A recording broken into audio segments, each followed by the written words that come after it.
नमस्कार, आप देख रहे हैं हिंदी खबर में हूं आपके साथ अमित शर्मा। बड़ी जानकारी आपको देते हैं। पूजा पाल ने सपा पर लगाए हैं गंभीर आरोप। उन्होंने कहा है कि सपा मेरे निजी जीवन में हस्तक्षेप कर रही है। पति और दूसरी शादी को लेकर भी तमाम तरह की अफवाहें फैलाई जा रही हैं। पूजा पाल ने डीजीपी और शासन से एक्शन लेने की मांग की है। राजू पाल को अतीक का शूटर बताया जा रहा है। राजू पाल ने कभी अतीक के लिए काम नहीं किया।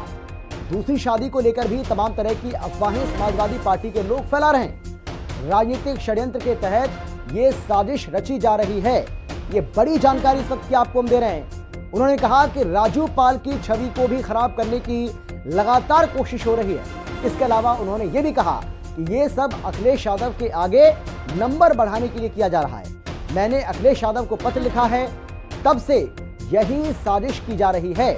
समाजवादी पार्टी पीडीए क्लास की बात तो करती है, लेकिन समाजवादी पार्टी को चाहिए कि पहले अपना पीडीए क्लास वो लगाए और सपा के लोगों को समझाए और पढ़ाए कि महिलाओं की इज्जत कैसे की जाती है। ये कहा है समाजवादी पार्टी से निष्कासित विधायक पूजा पाल ने।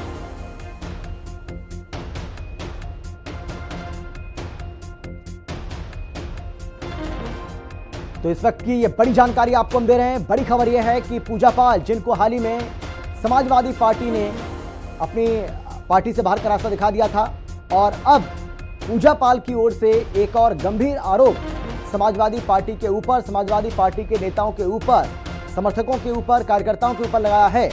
और पूजा पाल का यह कहना है कि उनके निजी जीवन को लेकर तमाम तरह की अफवाहें फैलाई जा रही हैं, जिन पर अंकुश लगना चाहिए। ये बिल्कुल भी ठीक नहीं। और इसके लिए उन्होंने शासन, प्रशासन और पुलिस से शिकायत की है और एक्शन लेने की मांग की है। क्या कुछ कहा, सुनिए जरा।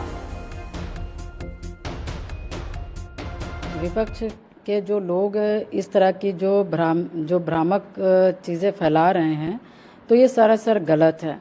जितना मैंने राजू पाल जी के लिए जाना है और जितना मैंने उनके लोगों और उनके परिवार से जाना है, क्योंकि मुझे उनके लिए लड़ाई लड़नी थी, तो मुझे खुद स्वयं जानना था कि वो कैसे थे। तो जितना मैंने जाना, राजू पाल जी अतीक अहमद के लिए कभी काम नहीं किए और वो किसी के लिए काम नहीं किए। वो अपने उमरपुर नीवा जो गांव है जहां पे उनकी जन्म हुआ था, वहां के लिए वो काम किए, लोगों के लिए काम किए, वहां पर माताओं बहनों के लिए काम किए। और उस गांव में जब अतीक अहमद के गुर्गे या जो लोग आते थे, तो कहीं ना कहीं राजू पाल जी अतीक अहमद के उन गुर्गों से अपने मोहल्ले के लोगों की जमीन और रक्षा करते थे, और जिससे कि कहीं ना कहीं अतीक अहमद को ये बुरा लगता था कि मेरे गुर्गे हर जगह, मतलब कि कहीं ना कहीं हर काम को सिद्ध कर लेते हैं, मगर उमरपुर नीवा में क्यों नहीं सिद्ध हो पा रहा है। और जब नाम पता चला कि वहाँ पर राजू पाल एक आदमी है जो कि अतीक अहमद जैसे जो इनके गुर्गे हैं वो नीवा में नहीं घुस पाते हैं, और वहाँ पर जो गुंडाई करनी चाहिए अतीक अहमद के लोगों को वहाँ पर नहीं हो पाती है, तब अतीक अहमद जाना कि कोई राजू पाल हैं। जिस तरह से समाजवादी की महिलाएं और ये जो लोग हैं, जिस तरह से एक महिला का निंदा कर रहे हैं, मुझे इनकी सोच पर तरस आती है कि इनकी सोच किस तरह से, और जिनकी सोच इस तरह से है, उनको समाज किस तरह से देखने का काम करता है वो उनको खुद पता है। इनकी खुद की इज्जत नहीं है, ये दूसरों की इज्जत की बात करते हैं। तो बस मैं यही कहना चाहती हूँ कि ये जो समाजवादी के द्वारा हमारे ऊपर जो निजी जीवन पे टिप्पणी की जा रही है, ये बहुत ओछी हरकत है। क्योंकि पता ना होता तो आप बात करते तो ठीक था, मगर बस ये है कि चाहे महिला हो चाहे पुरुष हो, कितना मैं बोल लूं पूजा पाल के खिलाफ कि ताकि हम नेताजी के सामने हम बड़ा सा नंबर कैसे लेकर उनके सामने जाएं, बस इस पे लगी हुई हैं और किसी पे काम पे नहीं लगी हुई हैं। सिर्फ अखिलेश यादव जी को हम नंबर कैसे उनके सामने बढ़वा दें, इसलिए पूजा पाल के निजी जीवन के बारे में बात करें, क्योंकि कोई टिप्पणी कुछ प्रकार के नहीं है। मुझे तो बताना नहीं चाहिए, मैं चैनल पे ऑलरेडी बहुत विस्तार पूर्वक मैंने बता दिया, जो कि नहीं बताना चाहिए। लोग मना भी करते हैं निजी जीवन के बारे में बात करने पे, मगर न बताइए तो लोग कुछ भी छापते रहते हैं। जो कि मैंने पूर्णतः जो सही था मैंने बताया कि जिस तरह से, क्योंकि अतीक अहमद ने पहले मुझे प्रलोभन दिया, मैं उस पर नहीं टूटी। उसके बाद क्या कहते हैं, मुझे डराया गया, मैं डरी नहीं। उसके बाद फिर क्या कहते हैं, मेरे ऊपर लूटपाट, छिनैती, डकैती, हत्या के मुकदमे मेरे ऊपर लगाए गए, मैं उससे भी नहीं घबराई। उसके बाद फिर क्या कहते हैं, मेरे परिवारों के जनों को ऊपर लगाया गया, उसके बाद भी मैं नहीं टूटी। तो आप ये देख रहे हैं कि जिस माफिया से मैं लड़ती आ रही हूँ, तो क्या कहीं ना कहीं वो रंजिश दूसरी तरीके से नहीं निकाल सकता।